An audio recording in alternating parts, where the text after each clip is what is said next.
A partir de agora, pela Rádio Brasil Espírita, Causos e Contos Espíritas.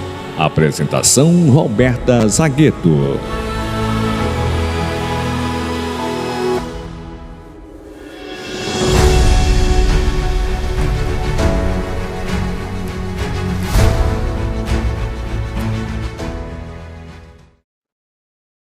Olá, meus queridos amigos da Rádio Brasil Espírita, esse farol de luz que segue nos iluminando as consciências e consolando os corações. Graças a Deus chegou a sexta-feira e a gente chega aqui sempre com muita alegria, porque é o momento em que a gente se une fraternalmente para refletir, ainda que muito brevemente, sobre alguns ensinamentos dessa doutrina maravilhosa, o Consolador prometido por Jesus. O caso de hoje está no livro Atravessando a Rua, de Richard Simonetti, no capítulo 38, chamado Valioso Presente, em que Simonetti nos conta um pouco da passagem de Silvano, que no momento de distração foi atropelado. Esteve várias semanas no hospital, cuidando de feridas diversas, cuidando de fraturas diversas, uma delas irremediável, e que acabou condenando o nosso amigo Silvano à cadeira de rodas. Ele nunca mais ia andar. Em princípio, veio o desespero, a vontade de morrer, depois a mágoa, uma revolta surda contra o destino, que num instante trágico furtou dele as melhores possibilidades, né, da sua existência. E ele guardava ainda profundo rancor contra o motorista que o atingiu, mesmo sabendo que tinha de fato sido um acidente, que o homem não tinha nenhuma culpa. Recusou terminantemente receber o motorista, porque, afinal de contas, ele era o instrumento da sua desdita, né, da sua infelicidade. Voltando para casa, Silvano tornou-se um problema. Estava sempre irritadiço, sempre carrancudo. A esposa e os filhos tentavam animar Silvano. Afinal de contas, não havia ali dificuldades financeiras e, embora paraplégico, ele tinha condições perfeitas de seguir desenvolvendo as suas atividades, ele poderia voltar a viver. Eles estavam sempre ao seu lado, sempre dispostos a ajudar no que era necessário, e jamais faltaria a Silvano o apoio. Mas o chefe da casa se recusava a cooperar em benefício próprio.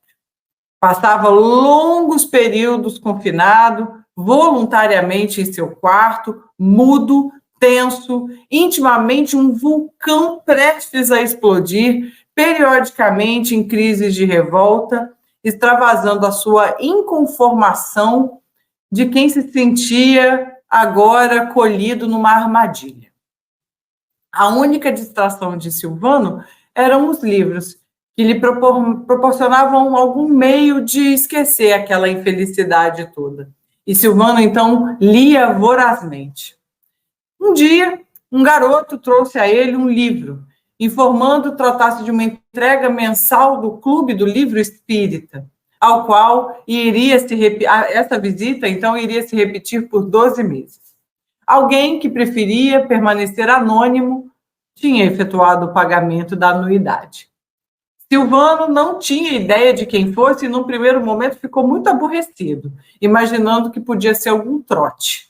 Mas cedeu e leu o livro e ficou muito interessado pelos princípios codificados por Allan Kardec, porque, de alguma forma, aquelas mensagens traziam a ele algum conforto, algumas respostas a indagações existenciais que ele tinha dentro dele. Não se limitou, inclusive, aos lançamentos mensais. Ele acabava comprando muitos livros espíritas, pencas de livros espíritas, que ele lia, que ele sorvia, como se fosse um viajante sedento em pleno deserto que tinha encontrado uma fonte abençoada. Compreendeu que o acidente fazia parte das suas provações e que de nada lhe adiantaria entregar-se à depressão. Mas, pelo contrário, poderia até perder ali o benefício da prova. Decidiu mudar, então, o seu comportamento, superou a agressividade, se dispôs a deixar o quarto, até então aquele refúgio de todas as horas. Tornou-se mais comunicativo, os familiares o acompanhavam agradavelmente surpreendidos pela sua transformação. Quase todos se interessaram por aqueles livros que então fizeram voltar à vida alguém que pretendia apenas morrer. Quis conversar com o motorista que o atropelou. Recebeu o homem, foi gentil. O visitante era uma pessoa muito simpática, muito expansiva, e conversaram então longamente, até que Silvano se dispôs a falar do acidente e isentou o motorista da culpa. Faz parte das minhas provações a situação atual, mas estou reagindo. Sei agora que a imobilidade das pernas não é nada se nos movimentarmos pelos caminhos interiores, cultivando bom ânimo e coragem. E aí o motorista respondeu: vejo com alegria que o tempo encarregou-se de ajudá-lo a superar o problema.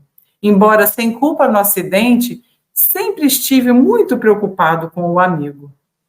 Silvano responde então: não se preocupe mais. Estou bem consciente de que não há sofrimentos indevidos, nem situações difíceis motivadas pelo acaso. Tudo tem razão de ser. E devo dizer a você que, muito mais que ao tempo, eu devo a minha atual disposição a um benfeitor desconhecido, um irmão abençoado que me ofereceu um presente inestimável. E aí, Silvano, então, passou a falar dos livros que ele tinha recebido e concluiu: olha, eu acabei me tornando espírita. Melhor dizendo, estou tentando. Não é fácil, porque tenho muitas deficiências. Nesse empenho, desejava avistar-me com duas pessoas. Você, para pedir perdão pela minha indelicadeza na época do acidente, e com o autor do presente, que me renovou a existência. Infelizmente, eu nem sei quem é. Ele preferiu o anonimato. O visitante, então, o motorista, sorri emocionado e esclarece: não posso dizer que fico feliz por ter sido instrumento para o seu resgate, mas fico satisfeito por ter contribuído em favor da sua iniciação espírita. A assinatura do clube foi um presente meu. Muito emocionante, né? Como que essa pessoa entrou ali na vida do Silvano. A gente sabe que o acaso não existe, mas essa pessoa entrou ali na vida do Silvano e de uma maneira tão dramática, né? Mas conseguiu ali contribuir para a renovação do espírito do nosso amigo Silvano. Emmanuel, no livro Fonte Viva, tem uma mensagem muito interessante para a gente hoje. Está no capítulo 32, chamado A Boa Parte. O que inspira Emmanuel a escrever essa mensagem é aquela passagem de Marta e Maria, né? Maria escolheu a boa parte que não lhe será tirada. Isso está em Lucas, capítulo 10, versículo 42. Emmanuel nos relata o seguinte: não te esqueças da boa parte que reside em todas as criaturas e em todas as coisas. O fogo destrói, mas transporta consigo o elemento purificador. A pedra é contundente, mas consolida a segurança. A ventania açoita impiedosa, todavia ajuda à renovação. A enxurrada é imundície, entretanto, costuma carrear o adubo indispensável à sementeira vitoriosa. Assim também há criaturas que, em se revelando negativas em determinados setores da luta humana, são extremamente valiosas em outros. A apreciação unilateral é sempre ruinosa. A apreciação unilateral é sempre ruinosa. Emmanuel tem umas frases assim muito marcantes, né? E a gente tem essa tendência, né, gente, a olhar só um lado da questão, de preferência o nosso, né? E aí Emmanuel continua: a imperfeição completa, tanto quanto a perfeição integral, não existem no plano em que evoluímos. Ou seja, no momento em que nós estamos, né, aqui convivendo nesse planeta lindo, azul, nós aqui não temos nem perfeição absoluta, nem imperfeição absoluta. O criminoso acusado por toda a gente, amanhã pode ser um enfermeiro que te estende o copo d'água. O companheiro no qual descobres agora uma faixa de trevas pode ser depois o irmão sublimado, que te convida ao bom exemplo. A tempestade da hora em que vivemos é muitas vezes a fonte do bem-estar das horas que vamos viver, né? A gente está sempre aqui, meus amigos, semeando um futuro. Tomara que a gente opte por semear um futuro de mais paz e mais alegria para a gente, né? E Emmanuel segue. Busquemos o lado melhor das situações, dos acontecimentos e das pessoas. Maria escolheu a boa parte que não lhe será tirada, disse-nos o Senhor. Assimilemos a essência da divina lição. Quem procura a boa parte e nela se detém, recolhe no campo da vida o tesouro espiritual que jamais lhe será roubado. Meus amigos, o grande consolo trazido pela doutrina espírita é essa evolução, né, frente a tudo que nos acontece, a possibilidade da evolução frente a tudo que nos acontece. E que em tudo há providência divina. Em tudo que nos acontece há providência divina. Claro, as situações dolorosas nos desafiam, mas a confiança no Criador e o foco no aprendizado, o foco na boa parte, é o que deve permanecer sempre em nós. Foco na boa parte, que Jesus nos abençoe a todos. Beijo para vocês, gente. Bom fim de semana. Você acabou de escutar Causos e Contos Espíritas, mais um programa oficial da RBE.